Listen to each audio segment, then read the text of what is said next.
You're listening to Find the Good News, Episode 36, The Chainbreaker, featuring Rusty Havens. This episode of Find the Good News is sponsored by Parker Brand Creative Services, a branding agency that thinks sideways, pushes forward, and gets your brand up. Check out our work at parkerbrandup.com. Thanks for choosing to tune in to another episode of Find the Good News. I really enjoyed this visit with Rusty Havens that you're about to listen to. My heart quaked several times during this talk. The man's willingness to love really broke into me, and perhaps he'll have the same effect on you.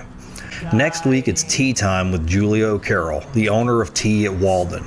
It was a lovely talk, and it's so wonderful knowing that there are hearts like Julia's out there in our community working to share peace and kindness. That puts us 1 week closer to the mixtape episode with Paul Gonsalon, Rosie Pryor, and Elizabeth McDaniel. The mixtape episode is titled The Pizzeria, and I can't wait for you to find out why. It was a fun talk with three good newsies I really love, and it was great to have them back. My next visits are right around the corner, and I can't wait to talk to these folks.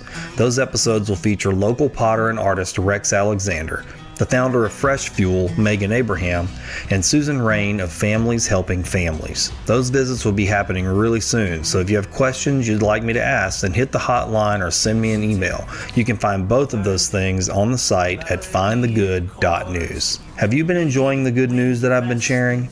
You can help me keep this mission alive by subscribing to Find the Good News on Apple Podcasts, Podbean, SoundCloud, or really any app you're using to listen. The show is free, so those subscriptions really help out a lot. Another thing that you can do that really helps is to just leave a comment on an episode through the platform you prefer, and Facebook reviews really help too. Basically, just participate. You didn't put your ears on to listen to me make announcements, so put on your headphones, relax, sync up, shut the latch, and press play on some good news. For a long time, I thought of sex trafficking as something that happened somewhere else, or maybe as a plot device for action films. If I'm being honest, I feel pretty ignorant even admitting that. Like many of the things that plague our world, it was an out of sight, out of mind problem. It wasn't happening in my life, and there was no information stream putting it in my view to make me aware. That's where Rusty Havens comes into the picture, and it's the reason I asked him to visit me on Find the Good News. Rusty is the founder of the Southwest Louisiana Abolitionists, a group of volunteers with the mission of creating more awareness on human trafficking in our region, as well as providing resources, services, and compassion to victims. That's the part that seems to be the hardest in this world today, the compassion. But it isn't for Rusty and the volunteers that work with him. Sitting across from Rusty, looking in his eyes as he spoke, I could see that he looks on the children of creation with eyes of love and mercy. He allows the suffering of others to enter his heart, to wound him with their wounds, turning that energy into loving service. When I get to visit with someone like Rusty Havens, it's hard to leave without a change taking place. I think it's because the love he's sharing, the compassion and care that he's promoting, is made of spirit. It breaks chains, enters through locked doors, seeps through the pores and prison walls. It enters where there is no space. Listen to Rusty Havens in this visit, and you'll be made aware of things that pierce through the comfy, thin cushion that keeps the world's suffering at bay, just outside the safe spaces we've built for ourselves. There are terrible things out there, tragedies and horrors, even if they are not our own. But they are happening to our brethren. They're happening right here at home. Does another's pain and despair absolve us of right speech or right action? Release us from the duty of engagement simply because we were the lucky ones? I don't know the answer to those questions, but I've believed for a long time that on some level we should each be asking some version of it. When Rusty Havens sat down at my table, I met a man who is asking that question. When he asked it, his heart quivered, and it led him to do something good. Wake up, it's morning. You're dreaming up a story. I can hear the way it's going, 'cause you're laughing in your sleep on the path to your deliverance, and a holy wall of light pouring through your window. Old news, bad news, fake news, Sometimes you just want to shut it all down and get no news at all. With Find the Good News, I aim to change that by focusing on good people doing good work. I visit with artists, educators, civic and spiritual leaders, musicians, business owners, students, volunteers, and everyday citizens who are using their creativity, resources, and talents to bring hope and happiness to their corner of the world. In each episode, I dig into the hearts and minds of my extraordinary guests. We have street-level conversations about relatable things going on in their lives. Discover the critical life experiences that shape them, the perspectives that drive them, and the fundamental beliefs that are anchoring them to a path of goodness. There's a lot of news in the world. My name is Oran Parker, and I'm going to find the good. And I love you just as well.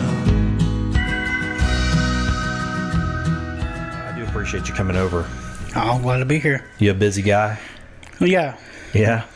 Well, speaking of busy guys, I think what you're doing, at least my meager understanding of it, is something that's really needed and in the country and in the world, but then also particularly in Southwest Louisiana. I think people are surprised to learn some of the things that you're sharing. And so let's just jump right in. So Southwest Louisiana Abolitionists. Whenever I first read that, I think the word abolitionist, when we think of it, it's an old word. We think, oh, that's ancient history. Yeah. You hear abolitionist, you think Civil War, you think, a certain period in American history. We don't think about that as a 2019 problem. So take me into this, please, because I think this is something where really anybody listening to the show needs to get educated, right? Yeah, absolutely. So there's just not a lot of awareness. I mean, maybe more awareness than there was 5 years ago, but what about today? Like, where does this come from? Where does this start for you? How do you get into this? How I got into it was I found out about it at a college conference in Atlanta. Yeah. Okay. And they said that it happened in Atlanta, and it probably happened in our city too. Did that surprise you? It did, because that was back in 2010, 2011, and no one was talking about that here. No one. I mean, it wasn't on the news. It wasn't, and it just wasn't talked about. So for the listener out there, so they understand what we're talking about human trafficking. We're talking about human trafficking, yes. Yeah. And so that's happening right here in Southwest Louisiana. Yeah, that's happening right here in Southwest Louisiana. Do you see, from your perspective, so you go to this conference, and that wasn't really in your radar, right? That wasn't what, you didn't go to the conference for that. This information just came to you at this conference, right? No, this conference was, it was a Christian conference, and they had this huge room, and at that time they had about 6 or 7 causes, and one of the causes was human trafficking. Yeah. And the conference really put emphasis on the fact that worship and justice are two sides of the same coin. If we're believers, we're supposed to care about these issues in the world. Yeah, social issues, justice issues, right. Now that's interesting. So that's another topic that I am highly interested in, and it's always been sort of a sore spot for me, is that, and I'll just put this out here right at the beginning. So I kind of do something that maybe isn't super popular with a lot of Christians, and that is I practice Buddhism as well as Christianity. Mm-hmm. And I've done that for 20 years. And it took me a long time to finally settle into being okay talking about that, because it used to come in hot when I'd say that. One of the things that attracted me to Buddhism in the earlier days, especially in my 20s, was that it had the term that Thich Nhat Hanh coined was engaged Buddhism, and what he considered that is social Buddhism that is looking at the world as it is and addressing the problems that the world has and not taking a backseat role. And so I liked that appealed to me as a younger person, especially. I said, oh, this isn't just something to believe, this isn't just something that I get to go do in my own life and in my young person's mind. This is something that actually goes out into the world, not with a message, but with an action. Yeah. And so that was something for me that I felt was sorely missing in the Christian silo of my, worldview and beliefs. And so now what I'm seeing is that there is, especially in the last 5 to 10 years, I'm starting to see that emerge in Christianity again, right? And so when I see you, I go, oh, this excites me, right? Because I'm going, this is exactly what I was looking for, in the religion of my ancestors. And I didn't see it as a younger person. And so now that I'm 45, I'll be 45 this year. It's just exciting to see Christians take that role and really take the action part seriously, like doing the works. It really is, and I've seen it myself too, especially in churches. They're becoming more open to it, to the fact that we're supposed to take care of each other. We're supposed to go after these social ills of society. Yeah, and we can do something. We can take action, and we can help a lot of people who really need help. Yeah, like actual help, not just words and not just prayers, but to actually take prayerful action. And I deal with stories and I deal with stats, and one of my favorite stats is the fact that there's supposed to be 40.3 million people in the world in human trafficking, in modern day slavery. It's insane. Which is insane. It's unreal. It's insane. But at the same time, there are 2 billion people on this planet who claim the Christian faith. Those two numbers are so far away from each other. We could end this within weeks if we had everyone educated, everyone prepared. Yeah. And so you're taking that upon yourself, and you're in your capacity to whatever degree you can here locally to do that. You've taken that seriously. You go to that conference and you saw that out of all the different things, I mean, granted, they may have all touched your life, but on that particular day at that conference, that was the message that like really got into you. It was a college conference. I was a nappy-headed college student who really didn't know what he was doing. A lot of times I still don't, but like I said earlier, no one was talking about it here, and I was like, that needs to change. I don't have all the answers. I don't know exactly at that time, I didn't know exactly what it would take to end this, but I knew that people needed to know about it. Yeah. And we had to start talking about it. It's interesting. I drew some parallels to some of the information you've been putting out there, and then your efforts to another guest I had on the show. She runs I'd call it a teenage or youth awareness program called Truth, Facts, and Lies. You may be familiar with that program, but one of the issues that she talks about is sex trafficking, and she's trying to make the kids, teenagers, aware of the signs and things like that. And when I was out filming that particular event, they were given some information one day, and I was just kind of zoned in on it. And one of the things was all the key elements that need to be in place in your community or city for human trafficking to likely be possible, and more than likely probable. And many of the things, as she went down the list, I said, these are all things that we have right here in our community. Yeah. You have a working port, airports, casinos. I mean, you name it, an interstate corridor, a major artery. There was just a lot of things like that. The list was longer than that, but it was just sort of putting light bulbs in my head, sort of flipping switches. I was like, man, we are, if it isn't already happening, it will be. And I didn't really realize, I was unaware. Yeah, and one of the main reasons also is the fact that it's going back to awareness. It's people aren't talking about it. People aren't, the right people aren't going after it. If you allow any crime if you don't go after any crime, of course it's going to flourish. Yeah. And that's what happened with human trafficking in this area. Yeah. Well, why do you think we're not talking about it? I mean, I'm really curious. I mean, is it because it's taboo? Because we don't want to believe it? What are the reasons it's just not a hot button item? Why is it not in the forefront? Well, like you said, things have changed, but one of the reasons that it's not being talked about is people don't want to. It's a hard subject. It really is. And it's scary to think about. And unfortunately, a lot of people still have this mindset to where, if you ignore it, then if you stick our heads in the sand, and if we don't see it, then it doesn't happen. And life just doesn't happen that way. Life doesn't work that way. And it's hard. We don't want to. It's uncomfortable. It's uncomfortable. It's hard. It's hard to think about. It's painful. Yeah. But not talking about it, not doing anything, that doesn't save a single person out of it. Right. It seems to me that it's the subject of human trafficking, and I could be wrong, but I mean, and again, all I have is the information that I've seen, and it might not really be as deep as what you've gotten into, but it seems like it's and I hate to use this word, but it's a luxury, and it's for the wealthy. It's something that people with wealth would want. People with wealth can obtain. And the way that it has to happen takes wealth and it takes money. And there's a lot of money in that, as if you want to call it an industry. Is that something that you would say aligns with what you've seen? It does take that, but it also, human trafficking can happen to anyone, and we've seen people sold for a little as $30. Really? Yeah. Is that something you've seen here in our area, or is this just experiences that you've just in your research? No, that's something we've seen here. Really? Yeah.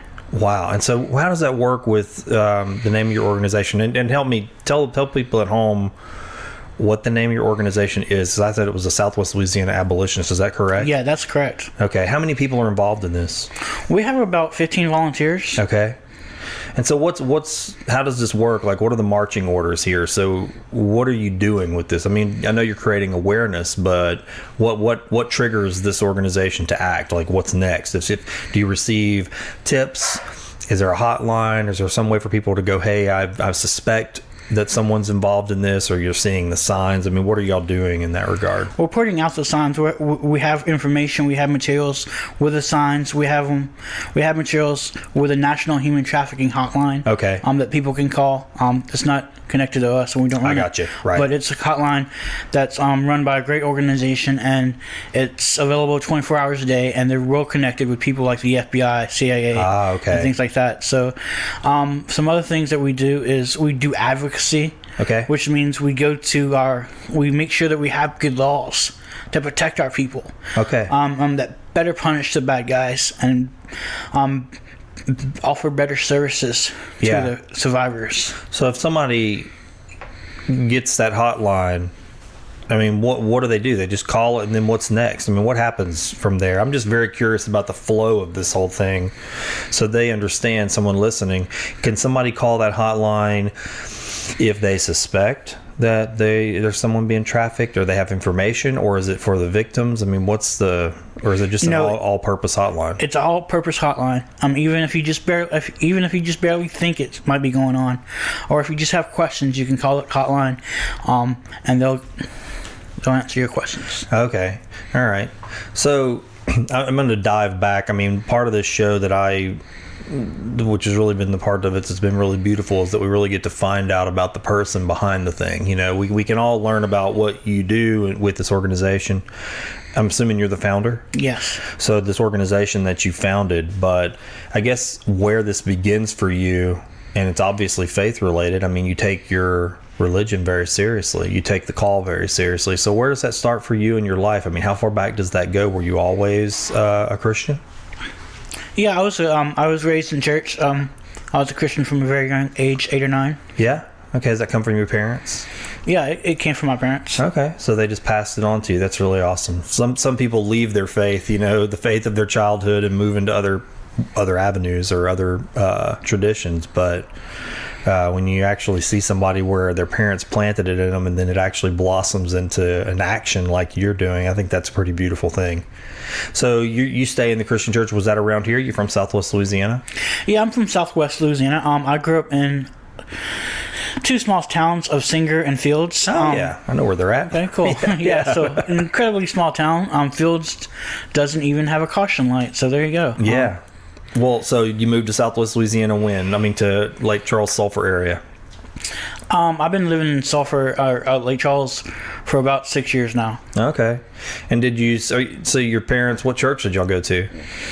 We went to a couple of small Hicktown churches. Yeah. Yeah. I think our attendance was like around in the 40s. Okay, yeah. Well, there's churches around here that have that many, members. I mean, It does seem like there are a lot more than I remember when I was a kid. It seems like there's a lot more community-type churches like that are 20, 30, 50, in number. I mean, even Water's Edge, that's where you go, right? Yeah, that's I mean, when it started out, it was probably a lot like that, a small community church. Well, so tell me about that. So how does Water's Edge play into this group that you've created? Does it support it? Does it get behind your actions? One of the reasons I started going to Water's Edge is because I knew the most of the people who started it. Yeah. I grew up with them. They were all from the Quincy area, and so that's all. That's neighboring to Singer and Fields. Sure. And so I knew about it, and I started going there about 6 months after they started. Yeah. And they believe like I believe. You're supposed to help hurting people. And they've been really supportive. Tony, the pastor there, I love him. He's been on your podcast. He's definitely behind it. We do events there all the time, actually. And they've helped me in any way I wanted them. So it's been pretty cool. Yeah. Does many of the congregation members do they get involved with your organization? Yeah, they get involved. We have, like I said, we have events there. So we'll do a family festival or something like that, and they'll come and they'll volunteer their time. Whenever we have financial needs, they'll come and they'll give, and it's just a really cool thing. Just to see people who care, and I mean that's what we have there. We have people who care, who really genuine care, and who take action. Yeah. Sometimes I think a friend of mine and I went to lunch many months ago, and we were walking out to our vehicles, and I had this license plate on the front of my truck that one of my boys bought for me, and it says something really simple. It says, "Love God, period. Love others, period." And my friend, as we were walking to the vehicle, he paused and he looked at it and he said, "You get more complicated than that and you got problems." And I love that, because what he said was very simple and what he was reading was very simple. And I find that that's been the truth for me. When it gets more complex than taking care of each other, then we kind of can lose something. We lose something that's at the heart of, to me, the heart of the gospel. And I've heard arguments of both sides that say, well, Jesus wasn't teaching social action, and we can get caught up in the Ten Commandments. And it's another digression, if I may. Someone I read the other day said, we really get upset when they don't put the Ten Commandments in schools, but nobody ever complains when we don't put the Beatitudes. No, because that messes in our data patch. That's right. Yeah. We may not kill, we may not steal, but do we love our neighbor? Do we really love our neighbor? And I mean, that's one of my foundations, is the fact that I believe in my heart that everyone was created in the image of God, and that gives everyone value. And so that's one of the main reasons I fight against this, is because it takes away the value. No, yeah. And I believe that we are priceless, and you can't put a price tag on a person. That's true. I agree. I mean, it's a horror. I mean, it really is. It's a true human tragedy and a horror. I also believe the same thing, that every human life is life is precious, but human life is particularly precious. We are a particular creature. We have abilities and capacities that are far beyond the other creatures on this planet. Yeah. And that the way we take care of each other is really indicative of what we've allowed ourselves to become, and not what we're supposed to be. And so, yeah, when what you're saying just rings so true for me, we have to become the precious thing that we say we are. Yeah. If we were to we have to value ourselves, but that has to, again, in the words of Christ, how I value myself, I should value the other. Yeah. And when we live in a world where things like human trafficking and sex slavery and all these other tragedies that are just, manifold are out there, yeah, it's a sad thing, because we call ourselves Christians, but then we don't do the thing. We don't actually do the very thing that we're commanded to do, which is to love the other as we love ourselves. And that's a hard commandment for some people. I mean, it's not hard for all of us. I mean, that can go pretty far. I sometimes think about that it's funny, when I think about it the most is when I'm in my closet and I'm getting dressed, and I have this little section of my closet that I call my winter section, right? Mm-hmm. And it may sound silly, but for me, it's a meditation, honestly. I look over there and I go, I probably got 30 winter shirts, 3 or 4 jackets. And for some reason, that little section there stings me because I think I have 2 coats and I haven't given the other one to my brother, you know.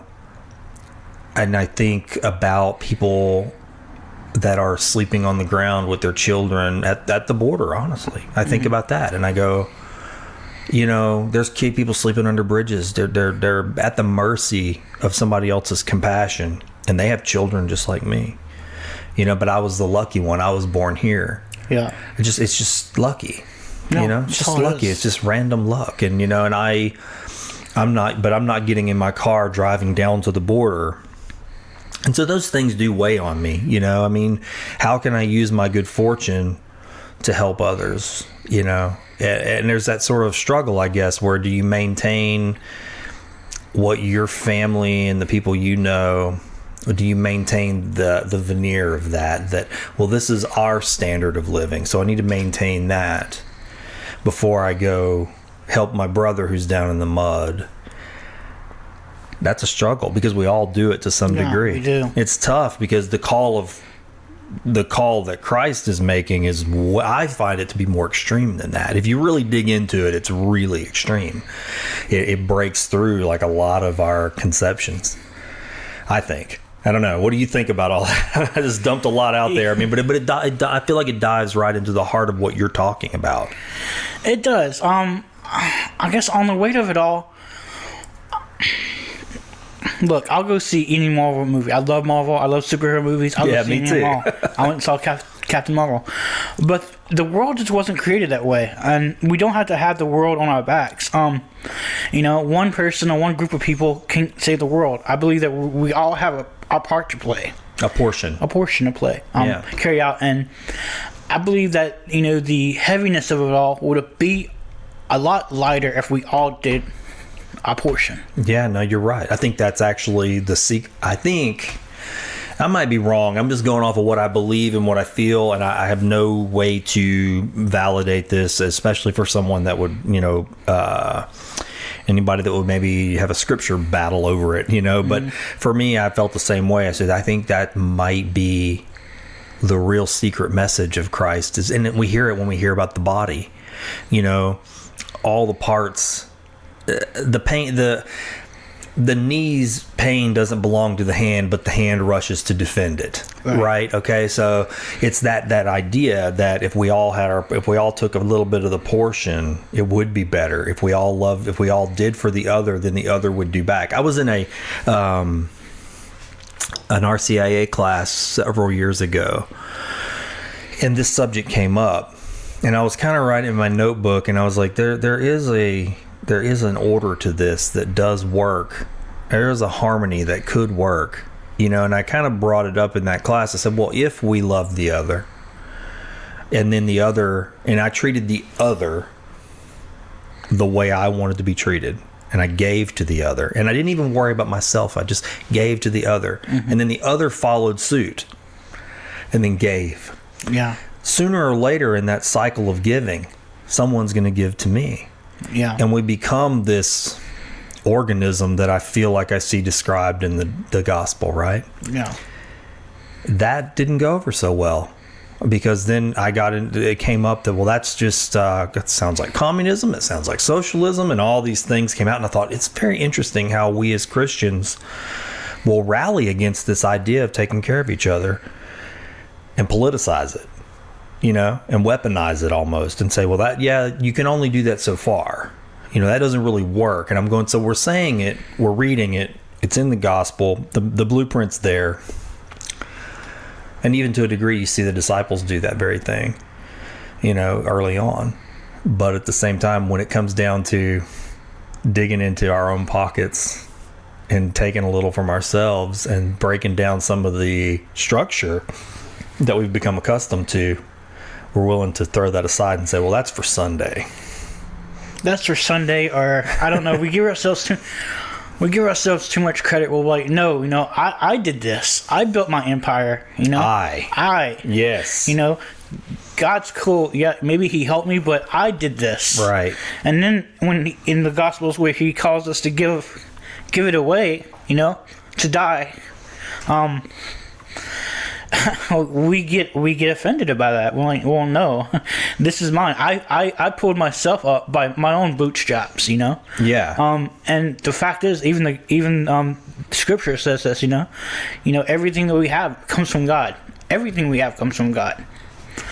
And so, there's just a conflict in what some people believe and the Scripture that they claim to believe. Yeah, I know. I find it hard. I find the teachings of Jesus to be very radical and very hard. I really do. Not hard that I don't like them, but hard to really and truly practice. Yeah. They really are. And because they call us to do something that we are not accustomed to doing.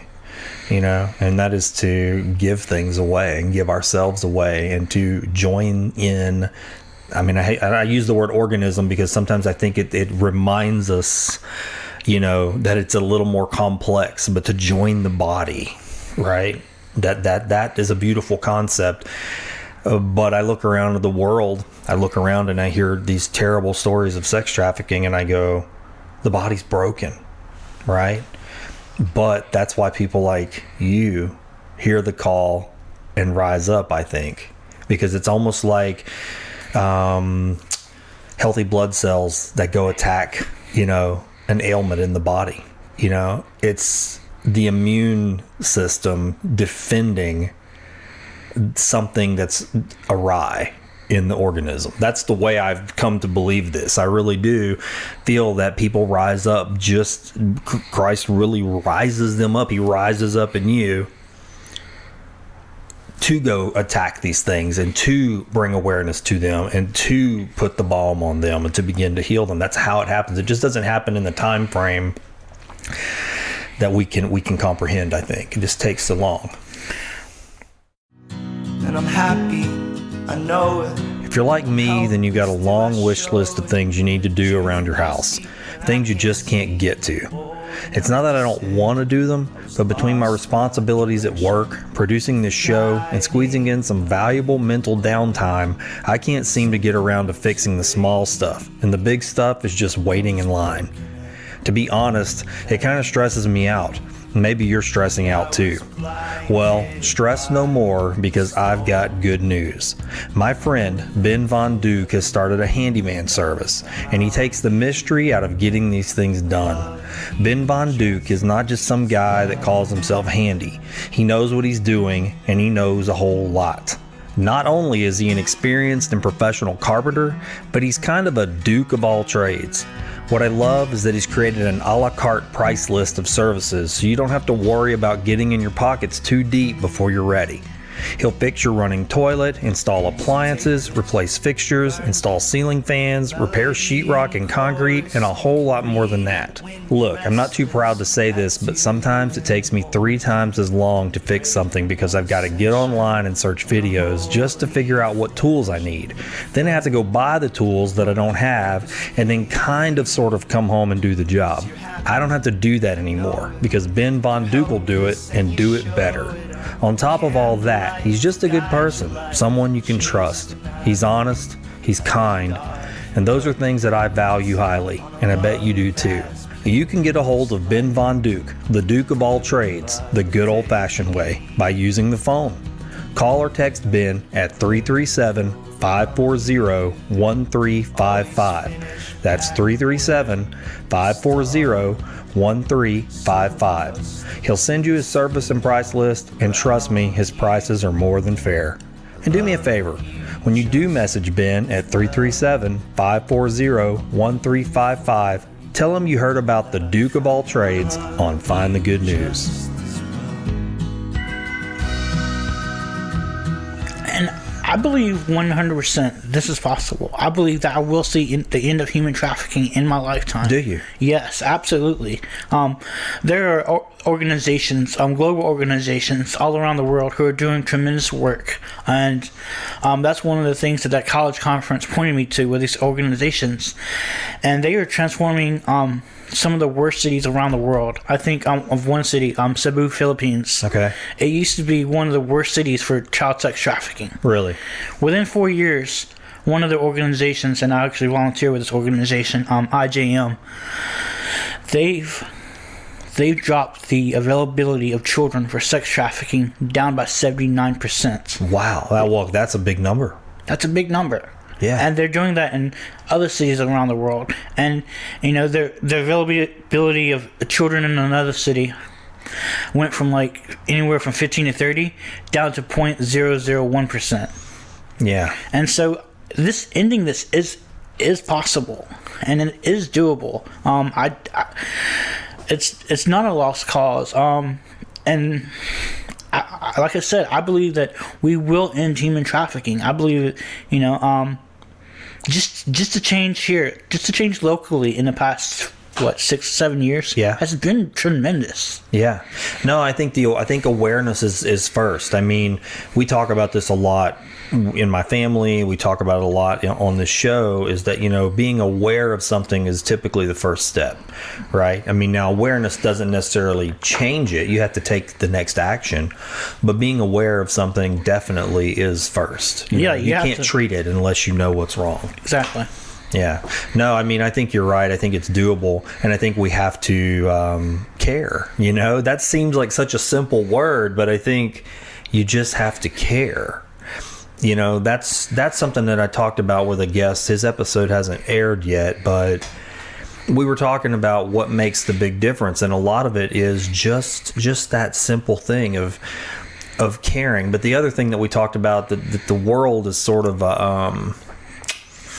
a dangerous place in this regard, because it kind of makes you not care. It can make you not care. It can keep you wrapped up in your own identity and suffering. The I, you kept saying I. We talked about that a lot, that you can get wrapped up in your own problems, the microcosm of what's going on in your home, in your job, in your community, just within your own blast zone, of maybe 300 people, 200 people, 50 people.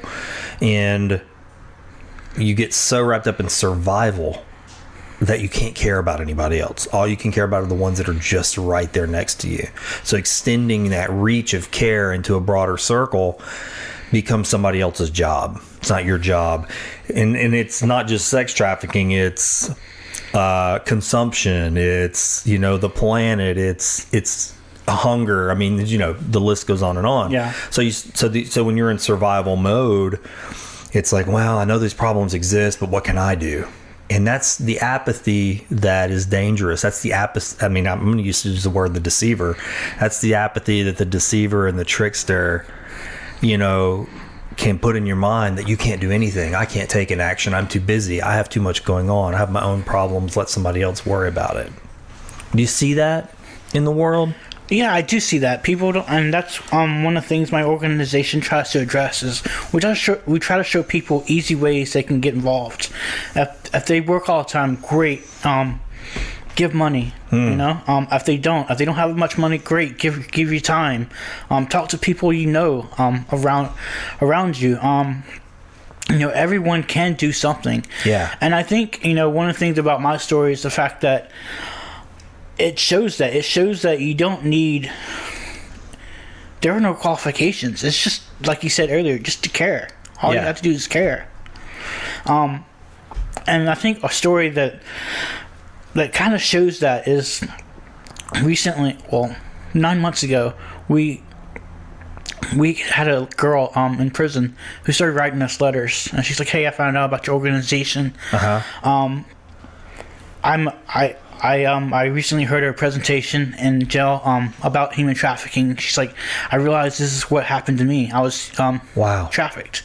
And she's like, "I don't know when I'm going to get out. It could be in a couple of months. It could be in a couple of years. But I want to help your organization. Is there anything I can do?"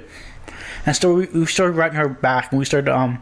We actually got on her visitation sign-up sheet. Yeah. And we started visiting her once a week.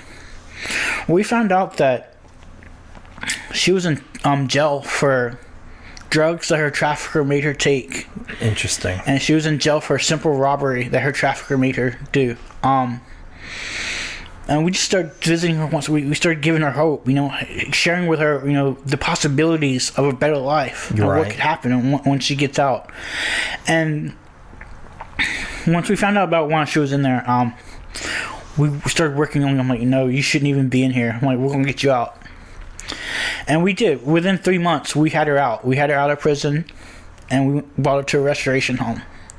Okay. But even if we didn't do that, even if she still stayed in prison, the difference between our first visit and our last visit with her was night and day. I don't have a psychology background. I don't have a counseling background. I just fed love into her. I just fed purpose into her. I just fed worthiness into her. And it was, again, the difference between the first visit and the last visit was just so much. And on the way, ended up taking her to a restoration home in northern Louisiana. And on the way up there, it was myself and there was another lady with my organization who has never met her before that stayed. The survivor looks at me and she's like, "You've only known me for 3 months." She looks at the lady, she's like, "You don't know me at all." She's like, "This is the first time that people have actually done something for me and not wanted to abuse me in return." She's like, "This is God's love. This has to be God's love." And anybody could do what we did. Anybody. Yeah. The lady who went with her, she was a teacher. Anybody could do that. You just have to care, and you just have to care and give people hope. Yeah. God. Okay, that's at the heart of it all. I mean, you're talking about, and this is exactly getting into that territory where I fall in love with Christianity, because that's exactly the symbol that I see when I look at Christ on the cross. You're talking about people who have not been seen, they've not been heard, they've not been loved, they've been abused, the system has absorbed them, they've been tossed aside, and their worth, their value, everything that makes a human being, just what we talked about at the beginning, the specialness of our creature. And that's what Christ on the cross is. It's hope, right? I mean, goes to the depths of sorrow in all the dark places and all the cracks. Somebody said it's related to the divine mercy, that it's blood and water, because water and blood flow to the low places. What I'm hearing you say is that, you see this person, you just flowed to the low places, you flowed into the cracks, and that's how Christ lives in the world, man. I truly believe that. It's in doing those things. I mean, going to this woman and just seeing her and showing her that she's seen. Like we said earlier, there's still way too many people who don't know about this topic and realize that it happens here. So whenever it's someone they know, when it's their family member, for whatever reason, they may not believe them. So when we get in touch with survivors, we may be the first people who actually believe them. Why do you think that is, man? Why do you think people don't believe people? What is that? Where does that come from? And what is that? Why is our reaction like, "Oh, yeah, right. Okay, you're a victim of sex trafficking"? I mean, really, that's what some people do that. So why? What is that reaction? It may be because we have a good relationship with the accused, with the person who actually did it, whether it's sex trafficking, rape, whatever. They may be I don't know. We have this terrible false image of the bad guys, to where they all have to, I don't know, just be dressed up in trench coats, and you know what I'm getting at. Yeah, no, the archetype, yeah. They're not. And that's the one thing with human trafficking that we try to point out. Like, look, anybody could be a trafficker. Anybody could be a person who buys people. And so we try to break down that false image. I guess another reason goes back to the fact that we don't want to face the ugly truth. It does happen, and it could happen to people that we know. Yeah. And we don't want to. I don't know. We don't want to face that. No, I think you're right. I think it's both. You nailed it. I mean, I think that's what it is. One, it's we do live in a world where the good guys look like bad guys and the bad guys look like good guys, and then the information that we receive from every direction, it could look valid. I mean, yeah.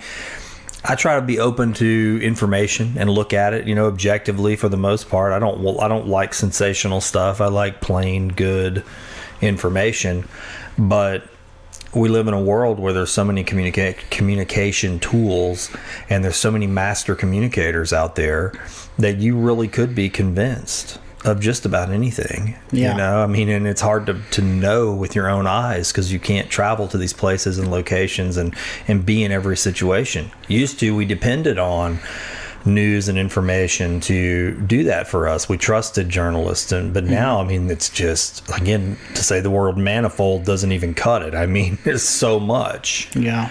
That it kind of does create confusion and apathy. People don't know what to believe. They don't know what's true. And I'm not trying to sound like a proponent of the fake news tagline, which I don't like the way that's used, but I do think there is a lot of misinformation out in the world. There's a lot of things saying, look over here, don't look over here. That's this is what I guess I see more than anything is, man, sex trafficking, that's bad, that's terrible. Ooh, when's my new season of whatever start? Oh, did you see the new show? Or we don't know how to stay on the thing like you do. You've done it. You saw it. You heard the call. You took the action. You went down the trail. And once you got the scent, you're on it, and it changed you. And you're now going and helping these people. But that doesn't happen with everybody. I would love to know what it really takes to trigger everybody into some kind of small action, even just to care. I think that would be beautiful. I've always wished that there was just a magic way to do that, where you could just go give somebody literally a hug and hold them and let them just cry it out. Whatever you're holding inside yourself, just cry it out. It doesn't matter what it is, and just hold them. And then all of a sudden something awakens, Yeah. That would be such a lovely world if we could just do that, but it's just so much more work than that. It is. And there's just so many layers to dig through to get to some of that center. I think it's potentially because we're afraid of that. Afraid to seem sensitive. We are, we don't want to let our guard down, because if we let our guard down, then it opens up the opportunity of us being hurt. Yeah. We don't want to be hurt. Well, no, it's true. I mean, with substance, you paper cut, you'll jerk your hand back. Yeah. And I think our hearts are like that too. I don't know. I guess this just cracks open so much when I listen to what you're talking about, and especially that story you told. I mean, is that the only situation that you've been in where y'all have affected somebody who's been in prison, or have y'all had multiple situations like that? In prison, yeah, that's the only story that involves prison. Yeah. What about how often are y'all reached out to by people in this area that are saying, hey, I'm a victim, or hey, I know a victim? Is that pretty on the regular? I mean... Yeah, that's pretty regular. We get a couple each month. Really? Yeah, and we give them the option. We give them the choice. The one thing that was taken away from them, we give them back. They can either volunteer with the organization, on the down low. No one else has to know that they're a survivor but me. Yeah. We have a couple of those, and then we have others who, no, I want to share my story from the rooftops. Okay. We connect them with the news or whoever, it's newspaper, TV stations. Yeah. We bring them to our events when we do awareness events, and we give them the stage. We give them the mic. Yeah. How much support do you receive from the media in that regard? How willing have they been to allow the victims to share their information or stories? I mean, they've been pretty supportive. Overall, yeah. I've actually made my friends in other cities around the country a little jealous, especially in the beginning. They were like, how are you getting so much news coverage? And like, our people down here are just awesome. Yeah. Well, nobody wants that in their community. No. I mean, not just in your community. I mean, because it does affect so many things, but we are ripe for it because all the elements are there, all the telltale signs. Yeah. Is this, I mean, okay, this is maybe a strange question, but is it dangerous what you're doing? Because it is for the people that are the traffickers, they're not doing it for fun. I mean, it's a money-making endeavor and potentially a lot of money. So when you're out there creating awareness, or you're contacting victims, or victims are in the situation, they're contacting you, I mean, you're sort of like a detriment to their profit flow. Is it dangerous in that regard? Or has it been? Yeah, it's dangerous, I have to be careful. Yeah. I have to watch my P's and Q's, I guess. Yeah. And make sure that I take the necessary steps to. There's plans just in case stuff happens. Contingencies, yeah. Yeah. Well, that's good to know. I just wondered because I mean it just seems like it could be, because you're talking about a pretty seedy underworld. I think I'm in the right position. I'm a single guy, so there's no family. I don't have anyone else that could be put in danger but myself. So right, yeah, and it sounds like you've got a pretty good community of support around you too, and y'all probably all have contingencies to some degree, things to watch for. Yeah. Do y'all have systems like that within your group where it's like, when you go meet with somebody, you always bring somebody with you? Is it kind of that situation? Yeah. We definitely do not go alone. Right. To anything. So where do you see what you're doing going? I mean, what do you what's your ultimate goal here? I mean, I know ultimately it's to end trafficking. I mean, and you're doing that in your own capacity, but where would you like to see your organization, move? What are some things that you can use from the community? What would be some ways that the community can help you grow, help get the awareness out there? I mean, I know one thing you said was having the conversation, but of course people have to be educated to have a conversation beyond just going, yep, sex trafficking, that's happening, and then moving on. Like what would help from the community? I tell people all the time, I was like, just Google human trafficking in your job. Human trafficking touches almost every job out there, whether it's nursing. If you're in the medical field, sometimes people in the medical field are the only ones who come in contact with with victims, besides buyers and sellers. Yeah. If you're a teacher, you research human trafficking and students are in schools. Sometimes you may be the only ones who see your students. Yeah. Besides the buyers and sellers. And I'm sure you're talking with Carrie.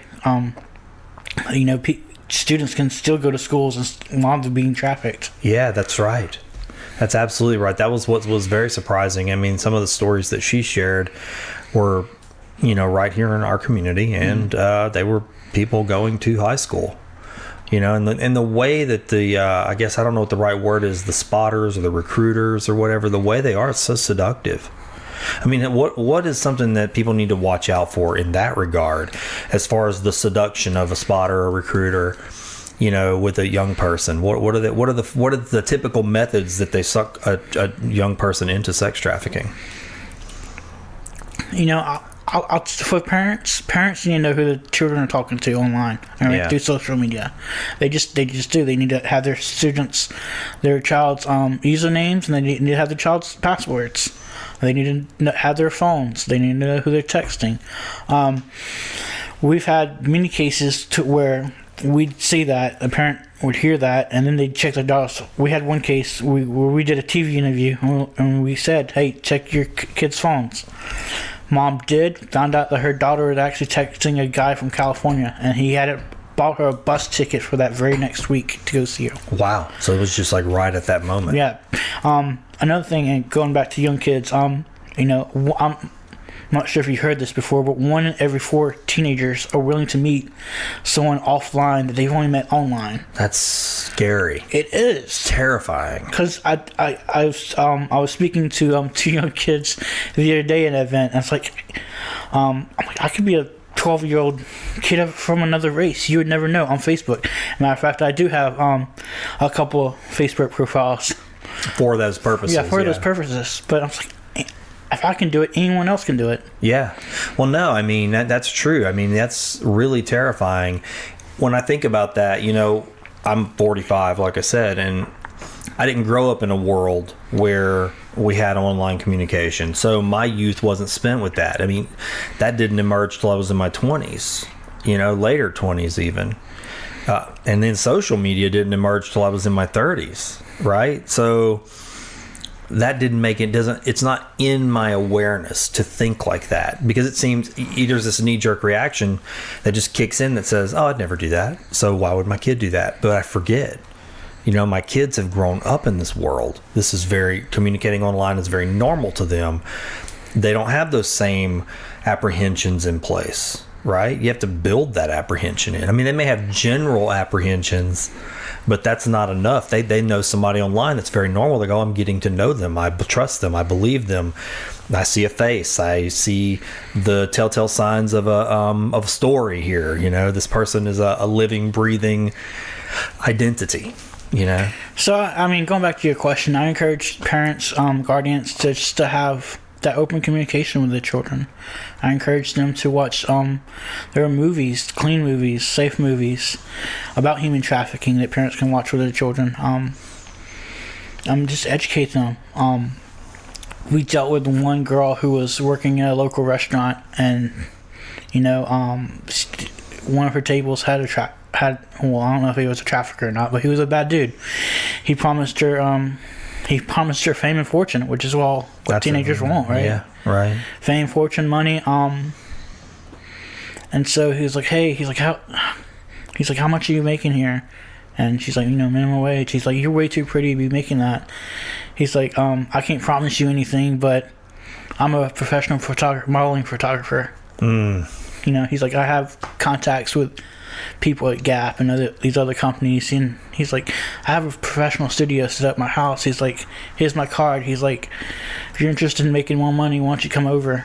Let me know and you can come over. And so unfortunately she made teenagers, she made a series of dumb and smart decisions. The dumb one was she went to the guy's house.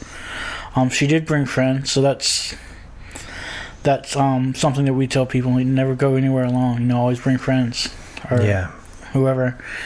And so she did. Unfortunately, the guy convinced her that these companies wanted underwear shots. So this was a 16-year-old girl taking underwear shots.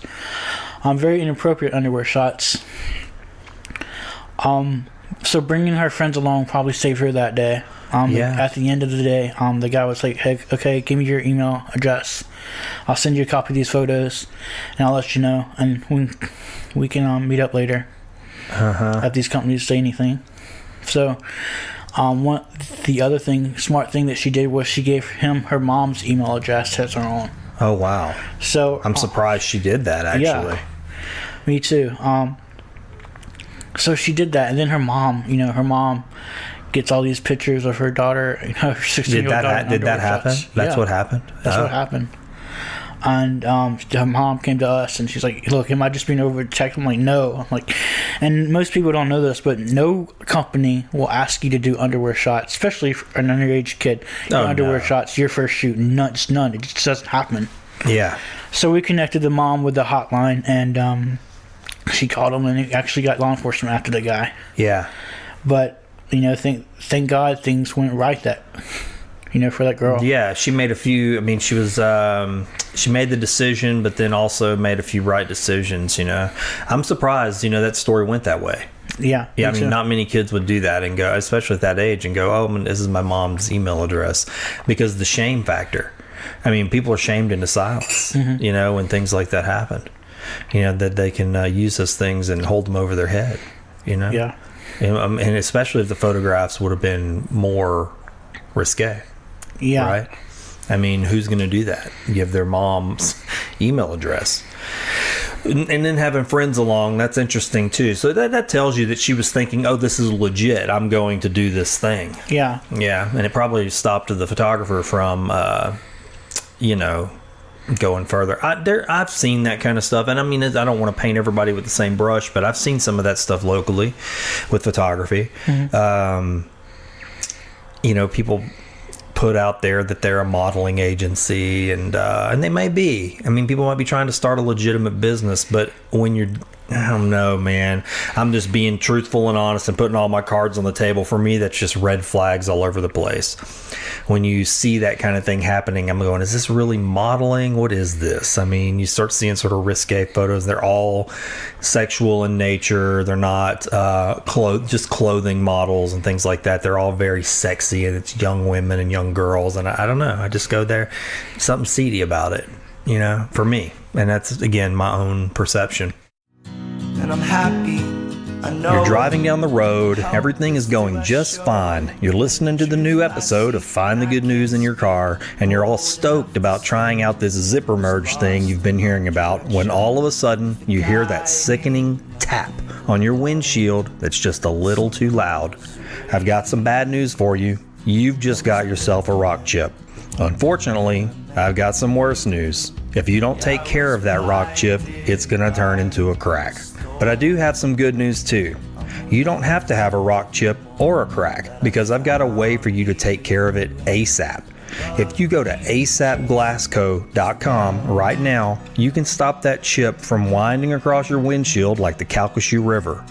I used to be terrible about getting a rock chip, saying I'll take care of that later, and then later turns into this irritating crack that just spreads from one side of my windshield to the other. I should have taken care of it ASAP by scheduling a repair with ASAP Glass. ASAP Glass is local, right here in Sulphur, Louisiana, and they're mobile. Even better, you can get a quote right from your mobile phone at asapglassco.com. ASAP Glass is owned and operated by two of my best friends, lifelong friends, Dan and Kayla Smith. Dan the Glass Man will make sure his team of glass technicians gets to your job ASAP and make sure it's done right so you can keep that windshield crack out of sight. If you do get that rock chip and you don't take care of it ASAP, that's okay. ASAP Glass does complete windshield replacements. Remember, ASAP Glass is mobile, so you don't have to worry about finding time to drop your vehicle off at their shop. You get your quote at asapglassco.com. Make your appointment with Kayla, and then before long, an ASAP Glass van is on its way to your location. That's it. I know you're probably looking at a rock chip right now.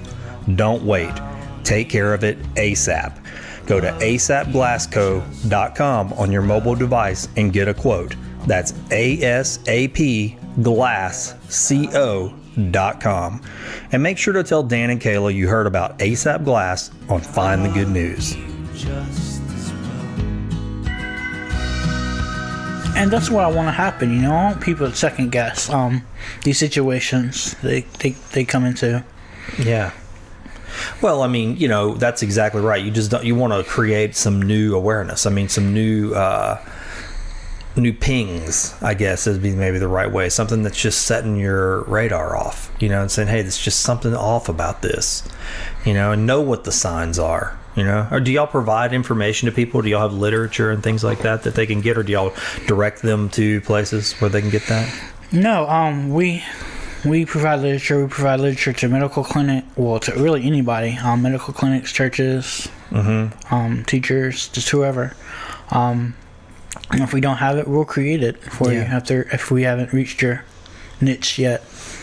Do y'all work in partnership with any other organizations, like the Women's Shelter and things like that, where there's, maybe they have somebody approach them because they don't know about y'all, and they're like, you know what? This organization Rusty's involved with might be the ones to be dealing with this. Do y'all have that kind of a network? We we do. We have people who are counselors. We have people who are sexual assault nurses. Oh, okay, great. We're beginning to build a network. Yeah. Do y'all hold? And I know you do, but just tell people what kind of events that you hold and what kind of presentations you do. Maybe somebody wants to get you guys to come in and talk to their group. Yeah, so we'll do that. We'll get someone to come talk to your group. We speak anywhere, everywhere. Churches, we train employees if they can, like hotel, motel employees, because it does happen in our hotels and motels. Yeah, that seems like it'd be smart to do that for sure. And we just want to make these anywhere that we can make places more dangerous for traffickers.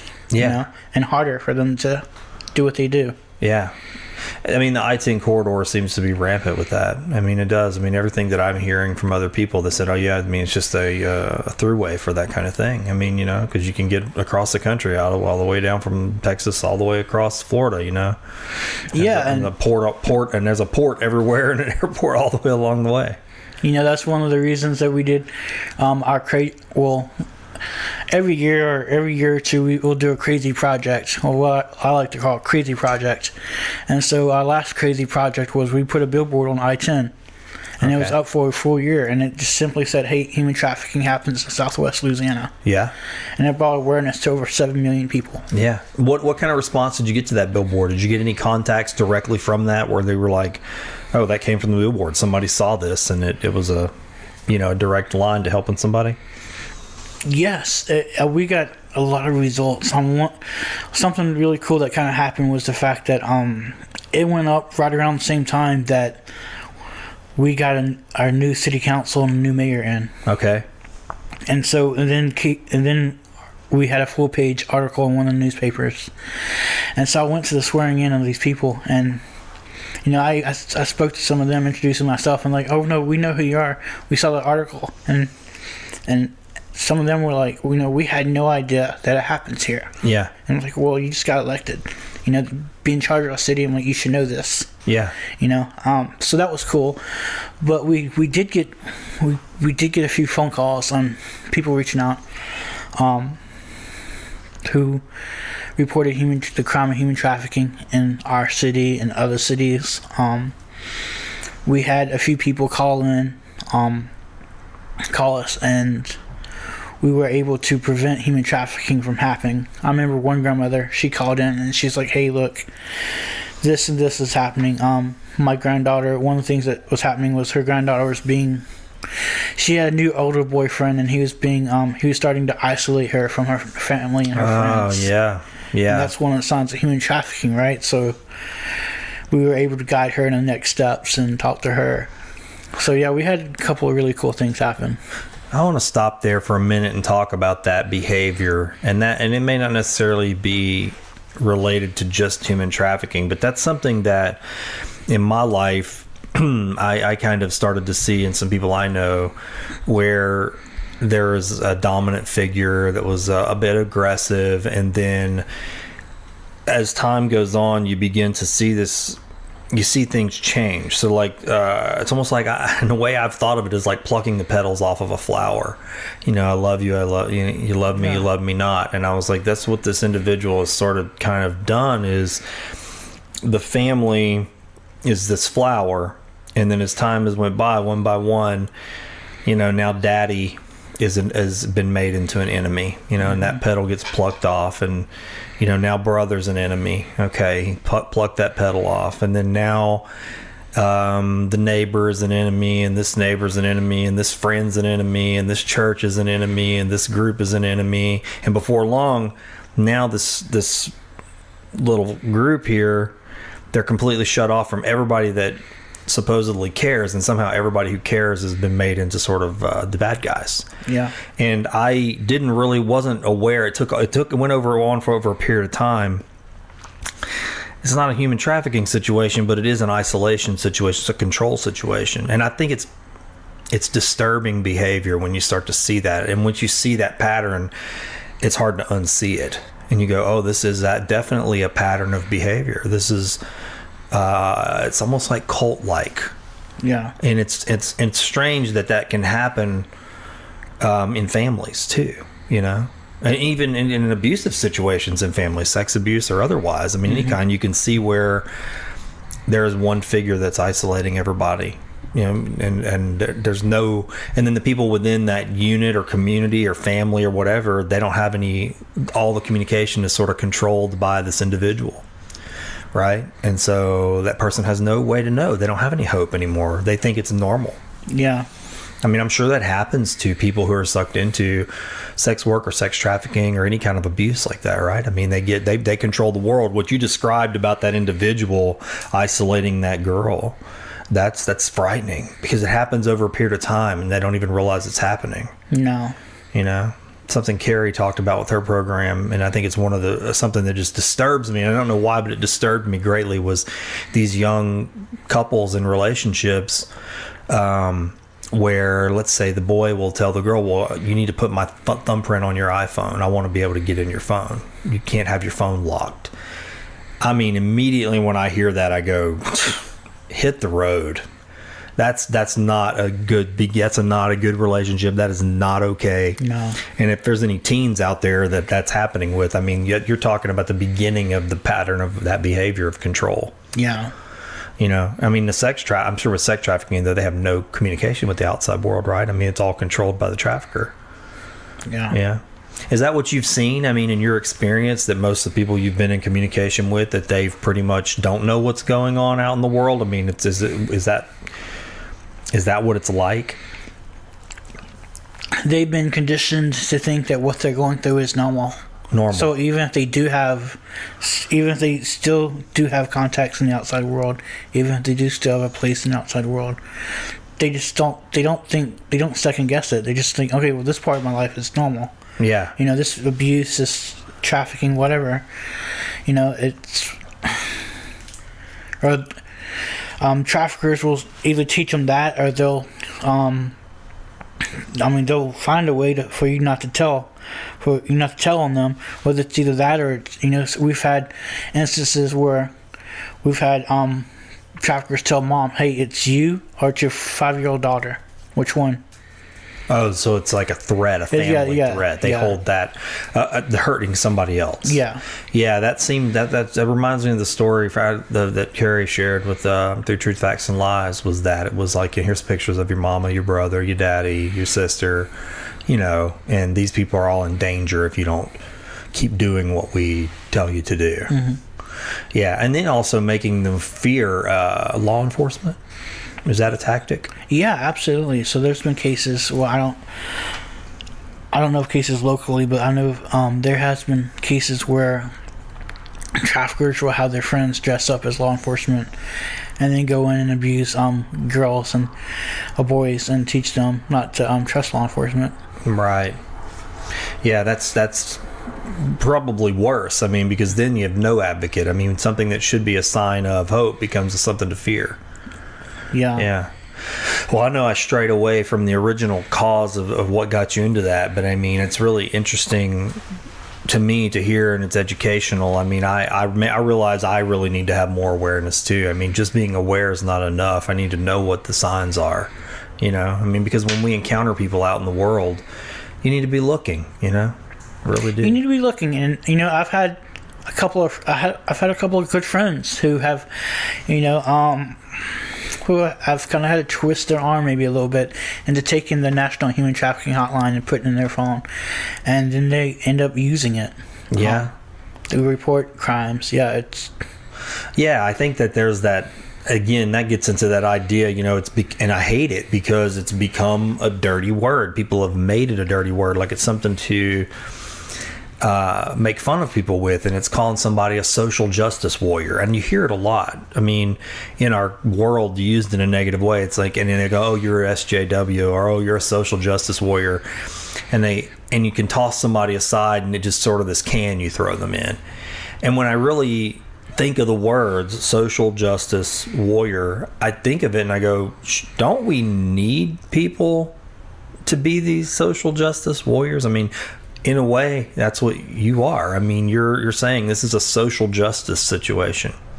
Yeah, it is. And, you know, if you go back and study history, you know, some of the world changers of our past, you know, weren't liked at all. No, that's right. In their own time, they were hated. Right. You know, we have statues for them now, but and while they were alive, they were hated. Oh yeah, right. I think that you just nailed it. I've said those very words to people. It's like, it's funny how we will erect a monument to somebody and we go, oh, they were a great figure, and then all of a sudden we're writing books about them. But in the time that they were actually doing the thing that we're celebrating now, they were despised and reviled, and the governments or the law enforcement in that community or country or wherever it may be were totally against them. You know, the law was not on their side. There was no advocate for them. They had to become the rage against the machine, so to speak. I mean, that's what they were. They were breaking that pattern, breaking the wheel, you know, drawing attention to a cause. And sometimes to do that, you have to be loud, and it's not so pretty, you know? You know, we have to draw attention to the oppressed, whatever it takes. Yeah. Whether it's loud. And, you know, I don't know. It's funny. I hated history in high school. Yeah. But going back and studying it, and especially studying abolition of old, you know, they used some pretty crazy things to get people's attention.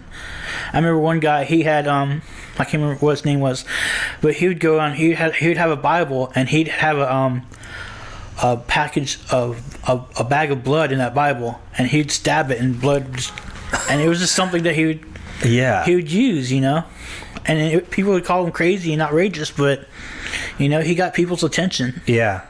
And no, I get it. I was listening to a podcast the other day, and it was with a Zen Buddhist Roshi, and I can't remember her name now. I'd have to look it up, but she was telling a story. They were discussing the self-immolation of the Buddhist monks in Vietnam. You know, they would light themselves on fire to draw attention because the world wasn't watching. You know, they didn't realize that the war was a horror show and there was suffering, like real suffering, and it wasn't paying attention. And you know, they did these self-immolation acts, which, you know, would be considered suicide, right? But they would go douse themselves in gasoline, sit down in a meditative or prayer posture, and then light themselves on fire, and then the world would watch. You know, and there's two minds about that, well, that's terrible, right? They shouldn't do that. That's suicide. That's horrible. And she made that point. She said, you know, people could take the wrong message from that. She said, but everything that I've done in my life, I mean, she's an older woman now, you know, and she's an activist, you know, and she's, again, talking about oppression and suffering. That's all she works against in a lot of different capacities. She said, that was the very thing that made me look. And she said, so I know hundreds of people working in the world in different capacities to stop suffering and oppression.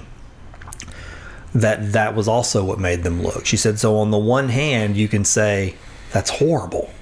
And on the other hand, you can see how it branched out and created social activists that are actually engaging the world, trying to bring awareness and alleviate suffering. She said, so it's hard, you know, it's a difficult thing, but we don't want to look at ugly things. We want to look at that burning man and say, oh, that's horrible, that's ugly, and not see the echo that came from it. You know, he didn't sit down to go, oh, I'm going to do this horrible thing. In his mind, it was, I'm going to give my life to draw attention to something. So it's interesting. I don't know. It's a very extreme example, but the extreme sometimes that's the only way to get the attention sometimes. You know, and sadly that's true. I've seen it in my work. Sadly, it's true. You have to do some pretty extreme stuff to get people's attention. Yeah. No, I mean, it is hard. One, you're fighting for a little airtime amongst an indeterminate number of messages. I mean, the world, we're inundated with it. I mean, everywhere you look, there's another message. There's another thing to listen to. There's another voice. There's another cause. You know, I mean, it kind of is like the colored ribbons thing. I mean, how many colors are there now? Because, you know, there's a ribbon for everything. There's always some suffering that needs to be dealt with, and people can be inundated with it. Like, I just don't know where to look anymore. You know, I don't know which message I need to hear. And, you know, I would love it if people would look at your message and they can take action. But more than anything that we talked about, I think it's just learning how to care again, right? I mean, to me, sex trafficking, you can draw a line all the way back to just learning to care about other people again and see other people. And that story you shared about the woman in prison, I mean, what more than anything mattered to her is to be seen, you know? and to be loved. I mean, you, like you said, she could have stayed in prison, but you at least taught her that she was seen and loved. I mean, you begin right there, right? Yeah, you begin right there. I know it doesn't. Anybody can do it. Yeah. Just listen. Just listen to people who have hurts, who have pains. Not a lot of times they don't even have that. Just listen. And, don't question. Just believe. Yeah. This really moves you when you talk about this particular issue, huh? When you talk about that. I mean, people listening can't see, but I can feel it when you talk about that particular thing really cracks open your heart. That idea of people not being seen and not being heard and not being listened to. Why? What is it about that particularly that moves you so much?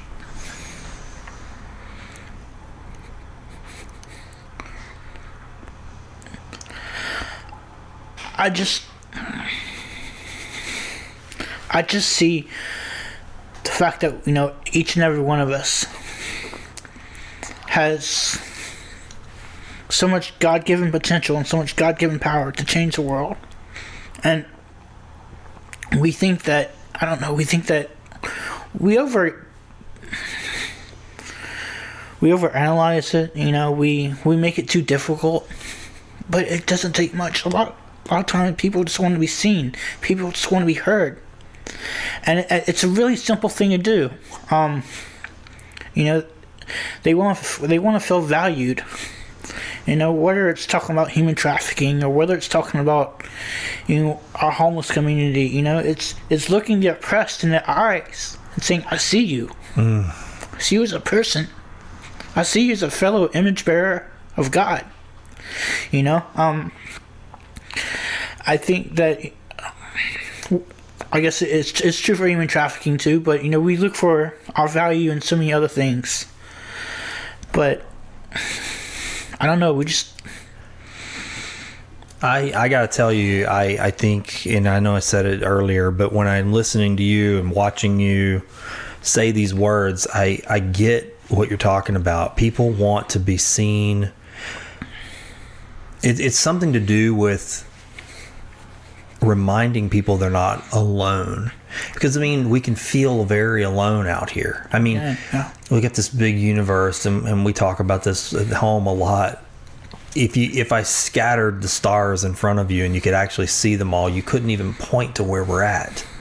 You wouldn't even know where we're at. We're just lost in a sea of stardust. Yeah. And that can feel very large and very alone, and I think a lot of ways that's a good image of the way we feel sometimes, is that I'm just lost in a sea of stardust. I'm alone. I'm in the dark. I'm just floating around here. Nobody cares. Nobody listens. Nobody sees me. What's the point? And I think that's where a lot of depression can begin. It's the seeds of depression, is that isolation. Goes back to what the trafficker does. Isolates people, takes them away from being seen and heard and loved. And it's like the ultimate poverty. That's the poverty. And what you're talking about is that even in that sea of stardust, lights uncountable, somewhere in there is our star. And somewhere around that star is our planet. And on that planet, even smaller than that, is you. Yeah. And you are seen. I think, to me, that is the beauty of the Creator. That's where I see the beauty of the Creator, is that reverse view. Is like, even down within this hardly discernible speck, every heart is a light and every one of them seen. And what you're saying is that we can do that too, right? We can be vehicles for that.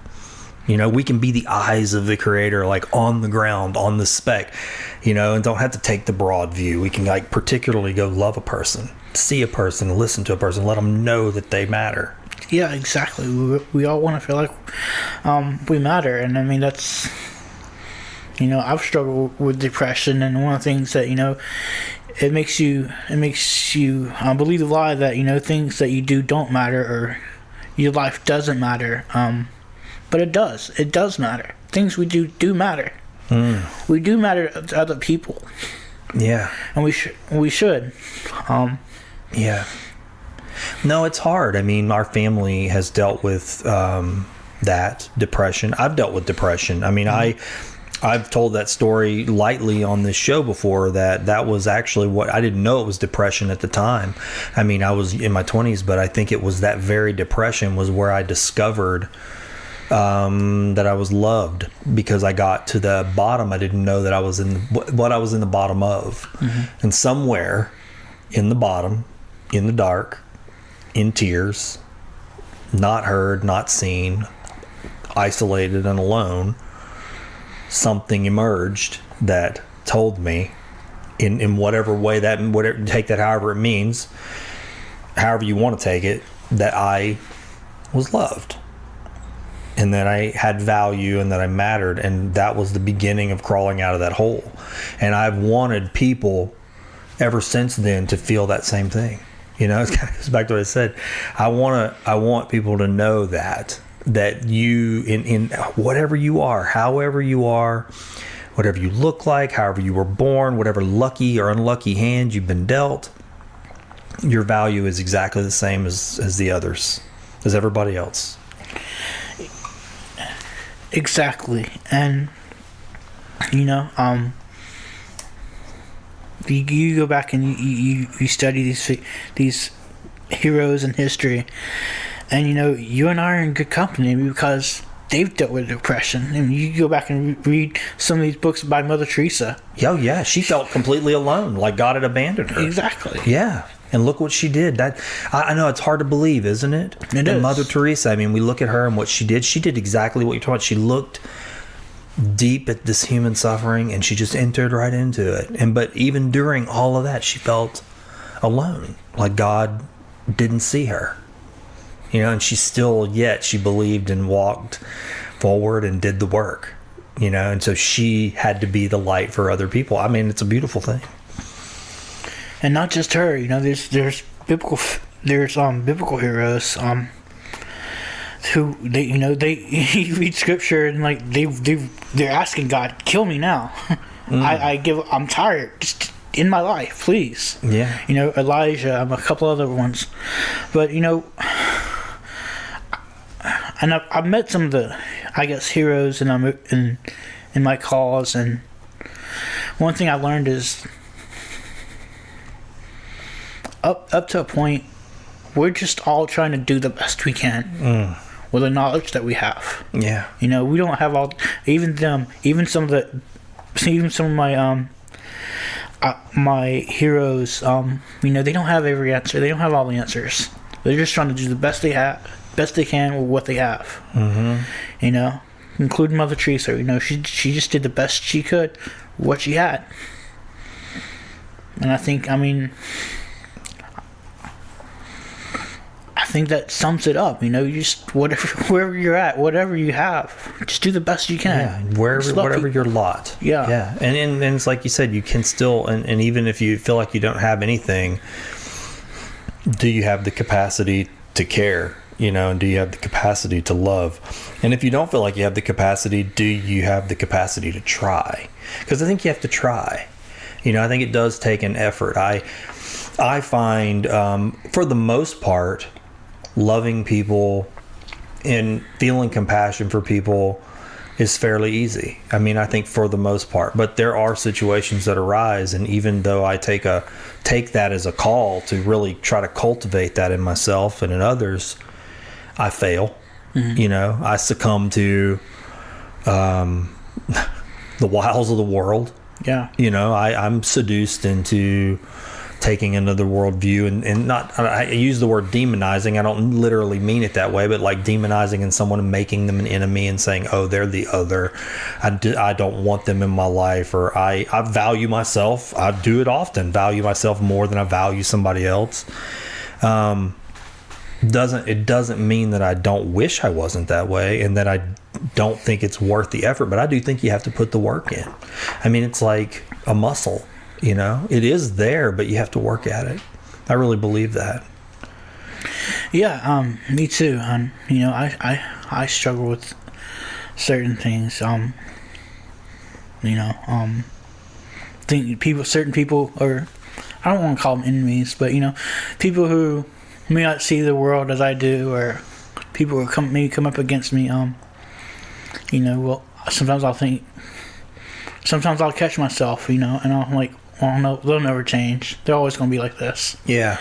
And I have to catch myself. I'm like, yeah, I do the same thing. They're made in God's image too, Yeah, it's hard to remember. Yeah, it is. If God can do anything, then I have to remember that, He can change them.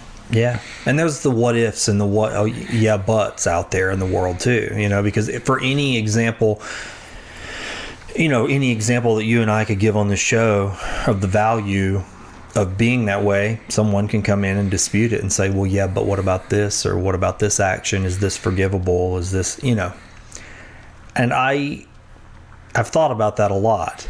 And I do have to validate that there are times where, humans are going to do things that are just very hard to forgive and unforgivable. But I always have to back that up and say that's on a human.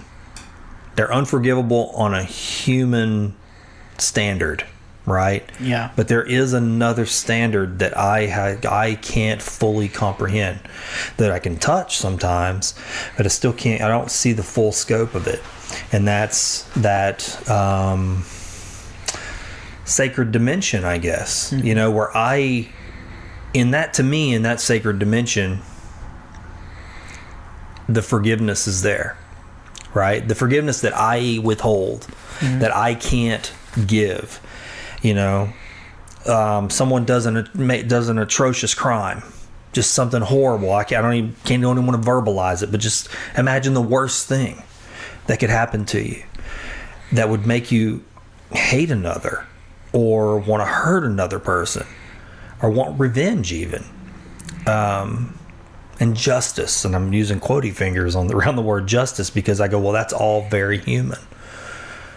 But outside of that dimension, there is another dimension where those things aren't that way. And that's where that sacred forgiveness is. And I just wish that we could, we want to be in that dimension. I want to be there. But, we're people, and so it's hard.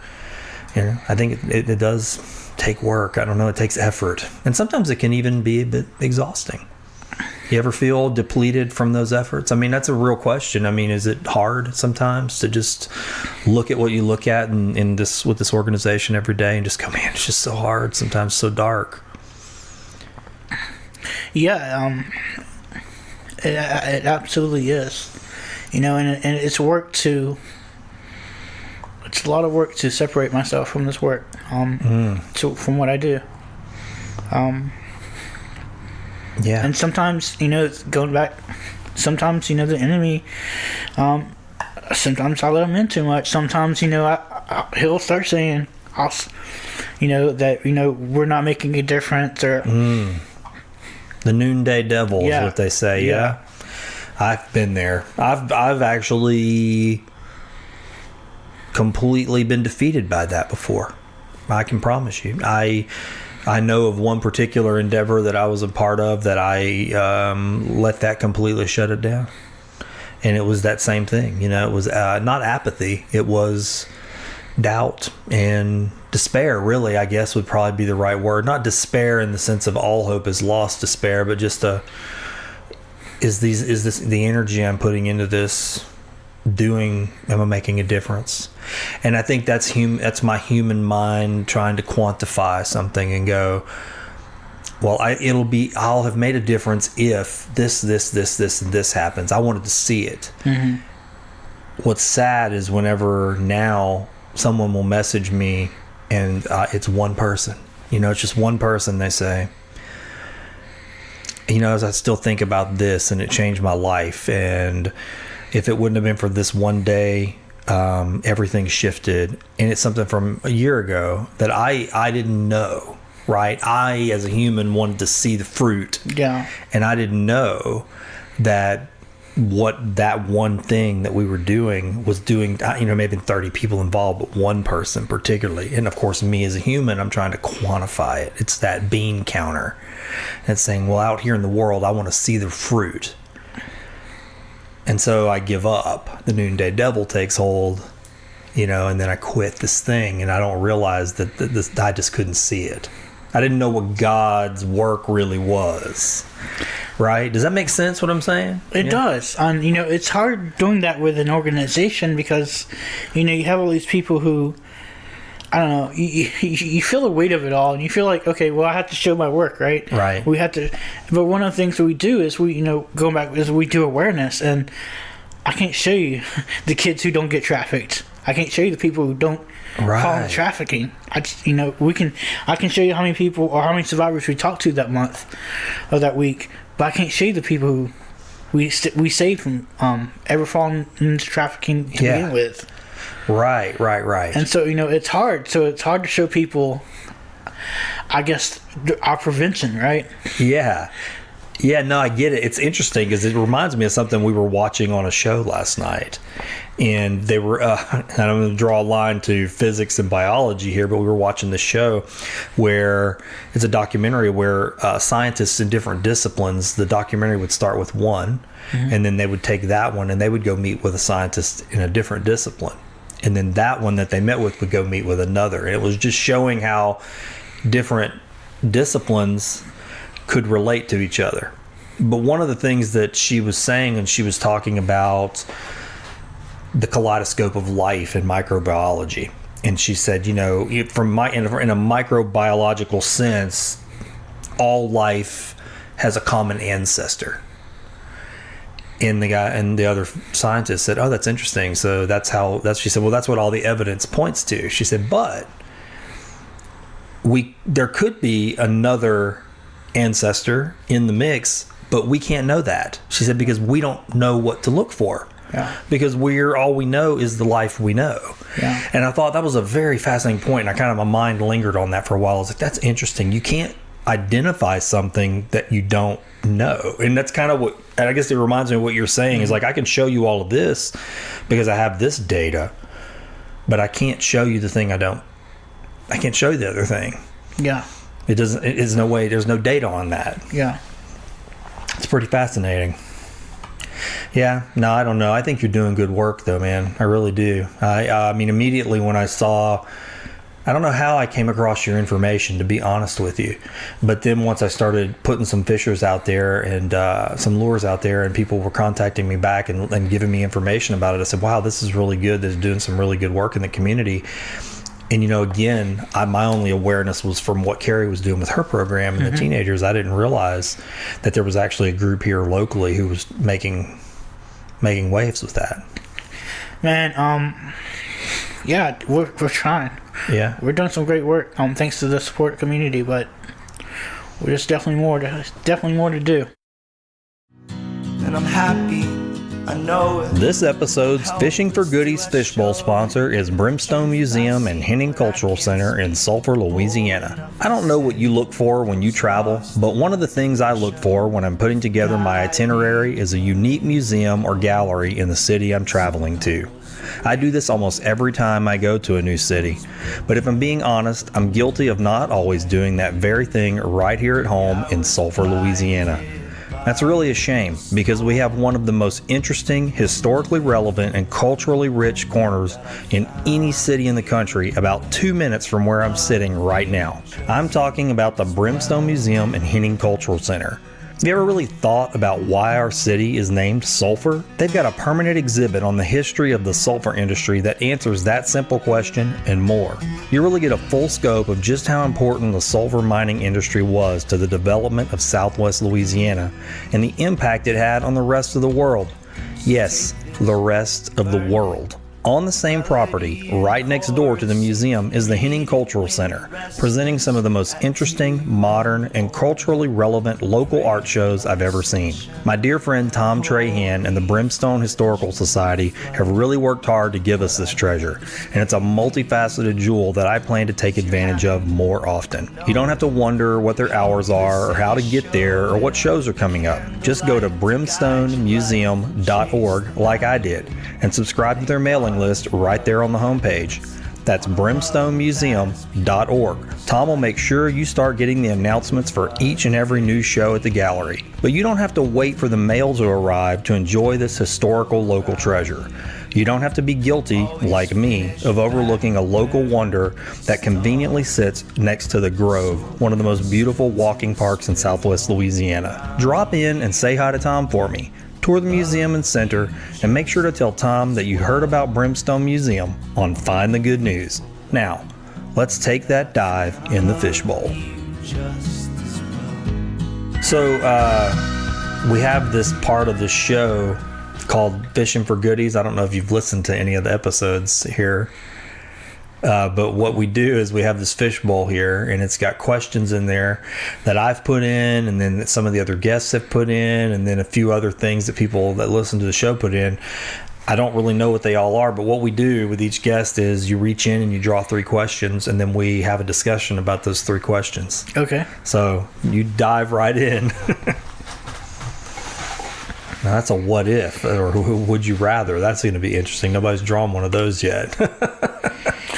Let's see. Would you rather play a board game or play a video game? Okay. I think I'd rather play a board game. Me too. Why is that? Because you need more people to play a board game. You know, Yeah. video games you could do one-on-one, but I like community. I like hanging out with friends. That's interesting. I actually had read that question, and I thought, someone might listen to this show and go, that's what kind of question is that, considering the scope of the conversation. But you actually, when I read that question, I thought, that's a good question because it does reveal something, and it revealed exactly what I figured it would. I agree.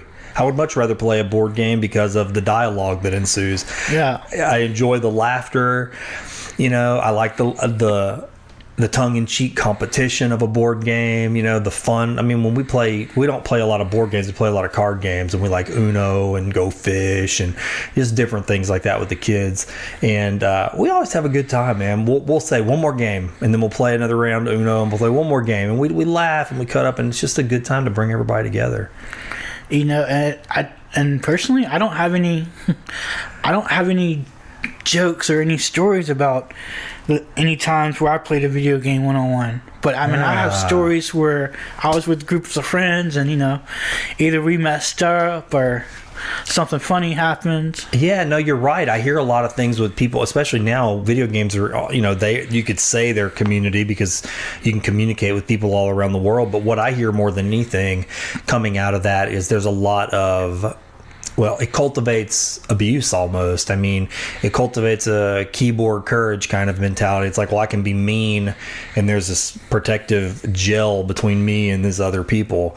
You can just, it sort of teaches us to say snarky things. Whereas a board game, you're sitting face to face, you're communicating with people. It's a little harder to go into that territory. It's just a healthier way to play. Yeah, I definitely agree. That's a good question, actually. Yeah, good answer, too. All right, question number 2. Okay.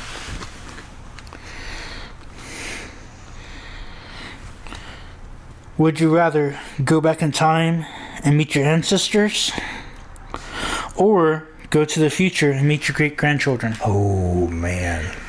Damn, my zone here. It's one of my favorite topics is time travel, man. I am very curious to hear your answer on this one and why.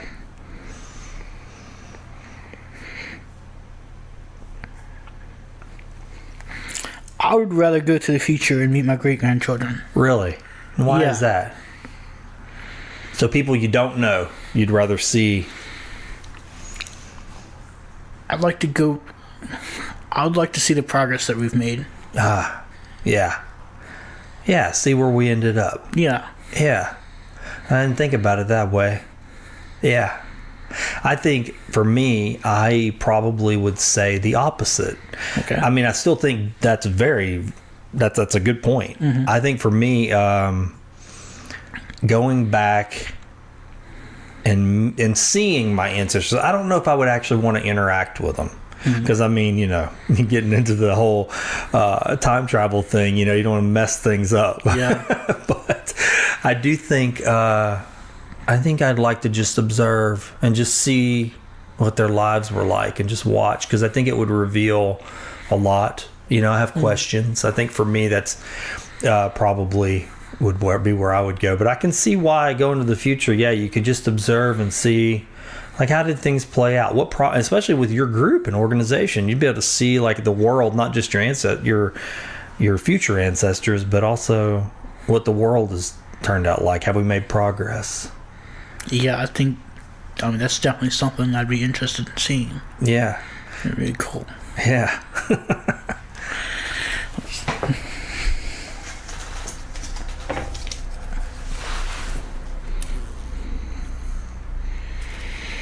Number 3. Who would you love to collaborate with, and what would you collaborate on?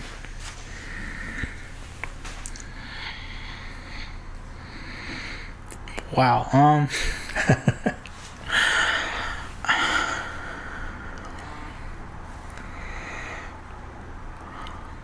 That's a tough one for me.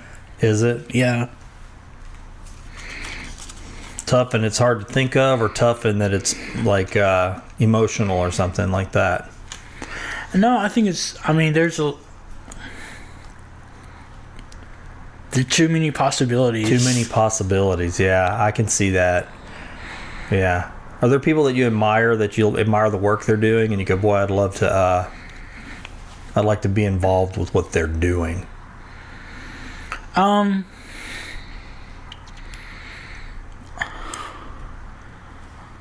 It's a hard question, because I think that we're already reaching out to those people. Especially locally. Yeah. That's an authentic answer, though. I mean, what you're saying is that you don't have like a pie in the sky wish, right? I mean, you could say, well, look, we actually are working with good people. And I'm comfortable in what we're doing, Yeah. I don't have a, I volunteer with some great international organizations, but, they're doing their thing, we're doing our thing. Yeah. We have our own lanes, and yeah. That's not a bad answer. There's no really wrong answer to a question like that. And it's not something that's easy to answer. I don't even know what I would say in that regard as far as collaborating with. I feel like I do get to, same as what you're saying. In a way, the show was an effort for that, to meet new people that are doing good things in the community. So in a way, I do get to in some regard, I feel like I am collaborating with people, but it's a broad scope of people. It's not just one person. There's not like some guests that I'm like, ooh, if I get this person, then I've made it. We're going to do something special. Everybody's special. Yeah, exactly. That's the way I feel. I think, I definitely don't have all the answers, and we try to collaborate with anyone, with everyone. Yeah, that's a beautiful answer. It really is. I do have one more question, though. It's not in the fishbowl. See that yellow coffee mug right there? Yes. That's yours, by the way. Oh, awesome. There's a question on the back of that mug. And I'll tell you, that question came from, for years, I would go home and ask my children, how was your day? And that would crack open potentially the knee-jerk reaction to say, oh, this happened today, and then this kid in class was this way, and then this bad thing happened. They didn't mean to do that, but there's this reaction to do that. Nobody tells you, man, it was a wonderful day. I started noticing it wasn't the first thing we would do. So I thought, what if I just changed that question just a little bit and say, did anything good happen today? And it forced them to dig through maybe their day and then find the little lights and go, oh, well, this happened and then this happened. And I noticed that we had a brighter conversation. So I was like, I think that's the whole point of this show, is to have a more elevated, brighter conversation. If we have to go to some dark places, that's okay, because there's something good on the other side. So that's why I like to ask you guys that. Well, as mentioned earlier, I am from Lake Charles. Yeah. So I didn't get caught up in traffic That's coming good. over here. So I think that's really good. Yeah. Another thing is just being on this podcast and getting to meet you in person. I think that was definitely something I wanting to do for a while since, we connected online. Yeah, we did, man. I got to tell you, I've enjoyed some of the things that we've been involved with together online, the conversations. Yeah. There's another guest that you and he and I were in a conversation a few weeks ago with another gentleman regarding immigration, and it was really nice, I got to say. Not that I'm a big believer in just getting in an echo chamber and having your own views supported, but that wasn't really what I saw happening. What I saw was 3 men go to the defense of sort of the oppressed, and verbally, mind you, but it was nice. It was nice to see that being men with compassionate hearts was there. You didn't have to be the Lone Ranger. Does that make sense what I'm saying? It's nice sometimes to see that happen. Oh, it's very nice, yeah. Because sometimes it can go the opposite way. And it was just, I don't know, it was refreshing. I was like, hey, there are good men out there who will put compassion in front of even their own beliefs necessarily, or what the culture tells you should think. Well, I mean, one of my favorite things that my pastor says is, God puts people above anything else, above rules, above laws, above anything else, and I think everything boils down to that. Yeah, I think you're right. That's a good landing point for this conversation. So, how do people find you and get involved with your organization? Like, social media, website, links, email. What's the best thing people can do if they want to contact you to help you in your endeavors? Sure. So we're on Facebook, Instagram, Twitter. You can look us up at SWLA Abolitionists. We also have a website, SWLAAbolitionists.com.